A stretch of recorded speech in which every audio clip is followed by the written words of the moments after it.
এইবার আপনি নবী মোহাম্মদ সাল্লাহ সাল্লামের যতগুলি যুদ্ধ হোক, একটা যুদ্ধও তিনি আক্রমণমূলক করেনি, সবই তিনি মানে রক্ষণমূলক করেছেন।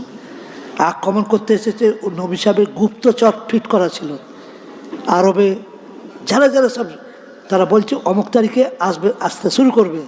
তখন নবী বললেন, এসেই যদি মদিনায় ঢুকে পড়ে তা মেয়ে ছেলেদের অত্যাচার করবে, বাচ্চাগুলোকে মেরে দেবে। অত আমরা এগিয়ে যাব, যুদ্ধ করব, হয় শহীদ হবো না জিতবো, কিন্তু এই মদিনায় ঢুকতে দেবো না। এগিয়ে যেতেন। এইটাকে যদি আক্রমণ বলে তাহলে ভুল, তারা আসবার আগেই আমরা তাদেরকে আটকাবোকে।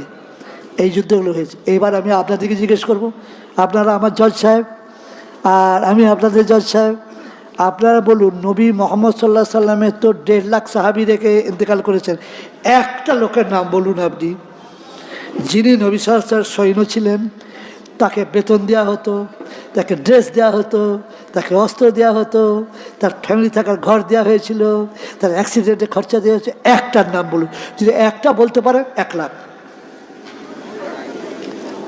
1 লাখ দেবেন? আল্লাহর কসম বলছি তো দেবো।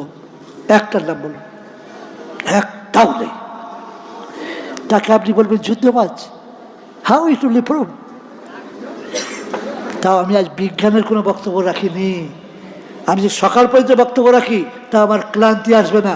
এই ক্ষমতাটা কে দিয়েছে আপনি বুঝতে পারছেন না? আমি ফাঁকি দেওয়ার চেষ্টা করছি একটু। আজকে আপনারা ঢাঁচ পাল্টান, আরবি আরবির মতো বলুন, বাংলা বাংলার মতো বলুন, ইংরেজি ইংরেজির মতো বলুন। আমি মেমারি থেকে এসেছি, কি ভাষা এটা? বাংলা। আর যদি ইংরেজি বলি, I have come from Bardhaman, না মেমারি বললাম? I have come from Memari, ইংরেজি হয়ে গেল। আর যে আরবি বলি, জি তো মেমারি, হয়ে গেল। যে ইংরেজিটা যদি এইভাবে বলি, আই হ্যাভ কাম, বলবি ইডিয়েটকে কান্দের বার করে দিত, ননসেন্স করে গেল।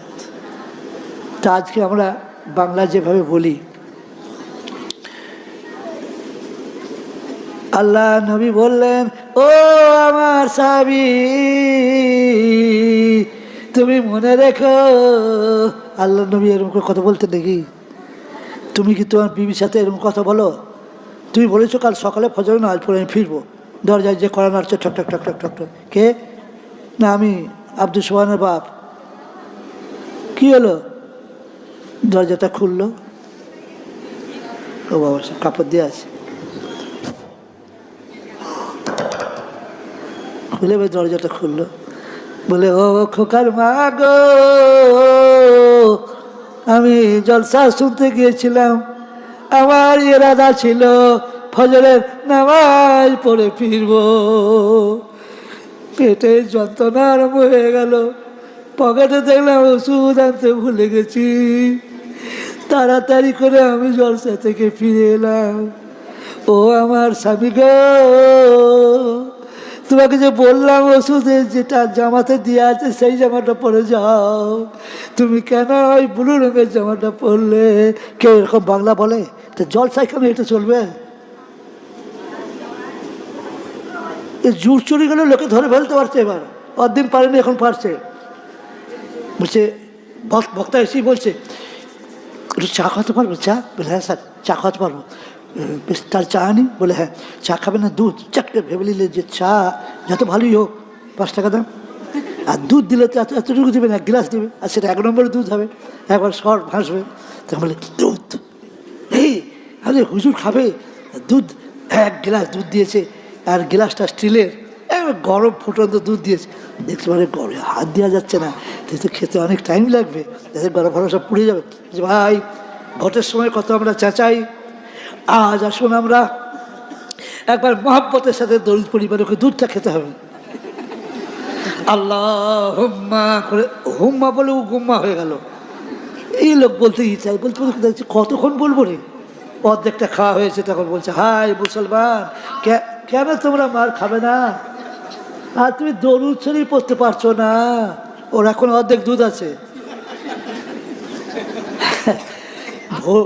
ভোটে চিৎকার করতে করতে গলা ভেঙে যায়, ইনকলাব জিন্দাবাদ, লড়াই করে বাঁচতে হবে। মহব্বতের সাথে বলুন, বলুন আল্লাহুম্মা সাল্লি, ও আর বলে না। এবার লেখাপড়া জানা ছেলে জানছে এটা জোর চলছে। হ্যাঁ, yes, he was thinking only hot milk, সে দুধটা খাবো ততক্ষণ পর্যন্ত এটা চালাক। এগুলো চলে? এগুলো চলে না। মনে রাখবেন, আজকে আপনাদেরকে ধ্বংস করে দিতে পারে মুসলমান জাত খুব বোকা।